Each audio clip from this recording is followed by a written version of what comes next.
ஏற்கனவே கல்யாணம் ஆகி போச்சு. இருந்தா நான் இல்லன்னா சொன்னேன். எங்க தாத்தாவுக்கு ஏற்கனவே கல்யாணம் ஆகி போச்சு.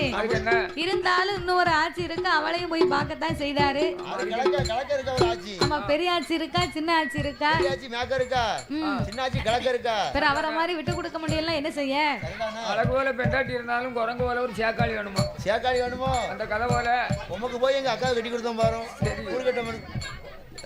என்ன சத்தம் போடுறியா? அது மாதிரி சந்திர பகவான் வந்து 2 பெண்கள் மேலதான் ஆசைப்படுறாரு. அழகு போல பொண்டாட்டி இருந்தாலும் குரங்கு மாதிரி சேக்காளி வேணுமா? கண்டிப்பா தேவைதானே? வேண்டியதானே உனக்கு சேண்டியலுக்கு? அது வேண்டியதான். சரி இருக்கட்டும். கெட்டு கிடக்க கேட்ல 8 கோட்டை சிறுபானியா நடக்க முடியலையா? அவனுக்கு 9 பொண்டாட்டி கட்டிட்டான். அதானே இவர் இருக்க இருப்புக்கு 2 வேற. அத மாதிரி சந்திர பகவானுக்கு கார்த்திகை ரோகிணி மேல ரொம்ப ஆசை. அப்படின்ன உடனே இவ 25 பேரு சும்மா இருக்க வேண்டியதானே? எப்பா தர்க்கமுடி ராஜமன்னா, நாங்க 27 பேரும் வாக்கப்பட்டா சந்திர பகவான் ஒருவருக்கு தான் வாக்கப்படுவோம். ஏன் இவ 25 பேரும் அப்படி சொன்னா தெரியுமா? சந்திர பகவான் இருக்கக்கூடிய அழக பார்த்த உடனே இவ 25 பேரும் அவருக்கே நம்ம வாக்கப்பட்டு போனா என்னன்னு இவ நினைக்க. பார்த்தார் தர்க்கராஜன். சரி அப்பா, நான் பெத்த பிள்ளைகளா, என் பேச்ச கேளுங்கடா. அவர் வரும்போதே கார்த்திகையும் ரோகிணியும் தான் பெண்ணு கேட்டாரு. உங்களை அவர் விரும்பி கேட்கல. அதுவே 2 பெண்ணு அதிகமா கேட்டிருக்காரு. ஏற்கனவே 2 பெண்ணையும் அதிகமா கேட்டிருக்காரு. வழிய போனா கிளவின்றுவாம்ல. அதனால அவர் 2 பேரையும் கல்யாணம் பண்ணி போகட்டும். மீதி உள்ளவா 25 பேரு நீங்க இருங்க, உங்களுக்கு வேற மாப்பிள்ளை பார்த்து நான் அப்பா கட்டி வைக்க. உங்களுக்கு 50 வயசு ஆனாலும் சரிதான். 55 வயசு மாப்பிள்ளைய பார்த்து உங்களுக்கு கட்டி வைப்பது தவிர அதை விட குறைஞ்சு கட்டி வைக்க மாட்டோம். பாத்துக்கோ கூறுகட்ட தகப்பா, பொறுமையா இருங்க. எவ்வளவு வயசானாலும் சரிதான், உங்களுக்கு நாங்க கல்யாணம் முடிச்சு வச்சு. அப்படி என்று தர்க்கராஜன் சொன்ன போது 27 பேரும் கேட்கவில்லை. உடனே சந்திர பகவான் 27 பேரையும் மனம் முடித்தார். மனம் முடித்த நாள் முதல் சந்திர பகவானுக்கு கார்த்திகை ரோகிணி 2 நல்ல பெண்களோடு இன்பமாக வாழ்ந்து வரும் நாளையில் அங்கே என்ன நடக்குதோ?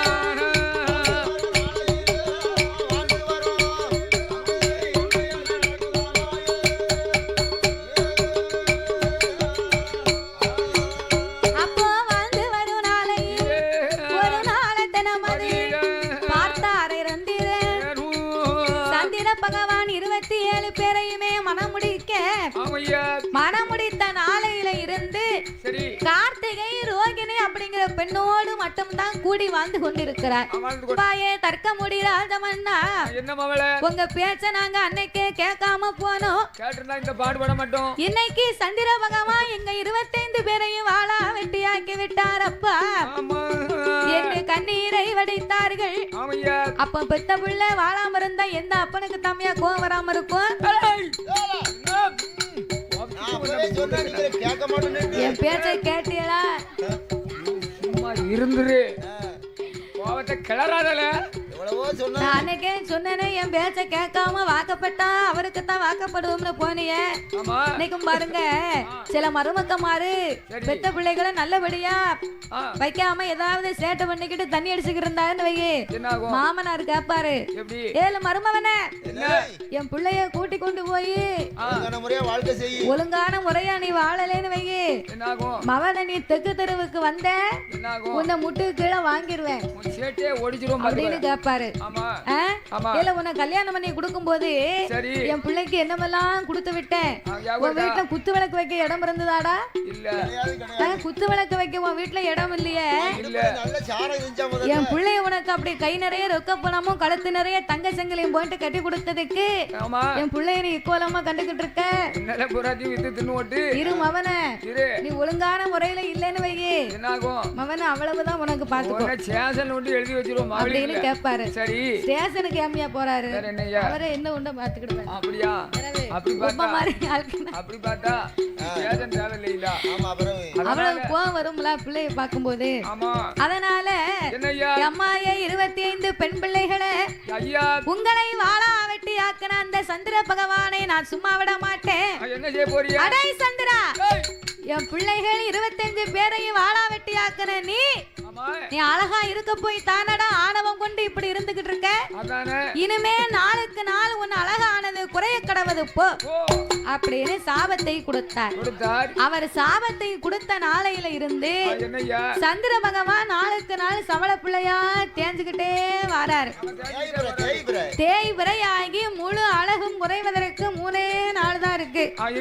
சிவபெருமானுடைய இடத்திலே வந்து சாமி ஆண்டவனே பகவான், ஆண்டவனே பகவான், அடியனோட வார்த்தைங்க என்னுடைய இடமதி முழு அழகு குறைவதற்கு 3 நாள் இருக்கு. ஆண்டவா பரம்பொருளே, என்னுடைய முழு அழகும் குறைவதற்கு இன்னும் 3 நாள் மட்டும் இருக்கு. அதுக்குள்ள நீங்க தான் ஐயா எனக்கு ஏதாவது ஒரு உபகாரம் செய்யணும் அப்படின்ன உடனே அப்ப சிவபெருமான் பார்த்தார். தஞ்சமென்று வந்தவர்களை ஆதரிக்கவில்லையான நம்ம என்ன மனிதன்? வீட்டுக்கு வந்தவர்கள் விரோதியாக இருந்தாலும் அவர்களை வாங்கல் என்று கேட்கணும்.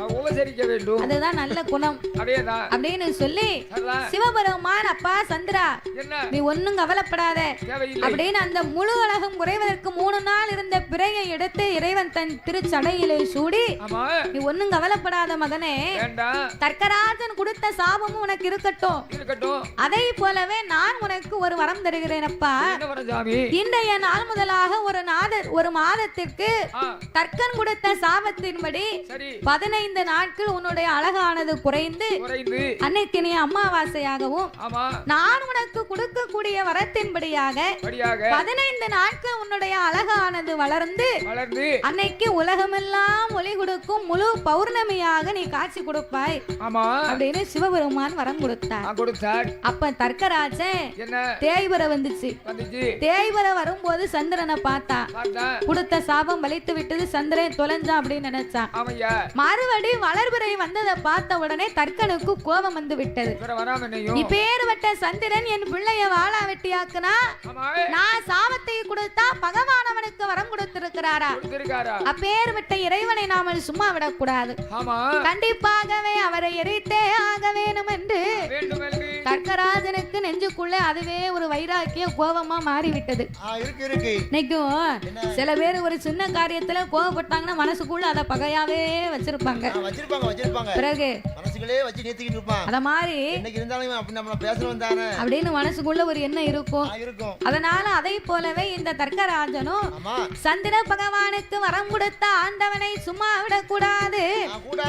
சிவபெருமான நம்ம எப்படியாவது எரித்தே ஆகணும் என்று நினைத்து கொண்டிருக்க இந்த அழகான நேரத்திலே பாடும் நாமளுக்கு பரிசளிக்க வேண்டும் என்று அன்பும் பாசங்களும் நிறைந்து நாமளுக்கு அள்ளிப்பணம் கொடுத்து ஆதரித்த செல்வச்சி மாட்டி தாய்குல தங்கத்தின் சார்பாக அருமை சகோதரி அவர்கள் நாமளுக்கு முதலாகவே 101 லட்சத்தை அன்பளிப்பாகவே அள்ளி கொடுத்து உள்ளார்கள். அவர்களுக்கு அடுத்தபடியாக இன்னும் ஒரு சகோதரியும் வந்து பணம் கொடுத்தார்கள்.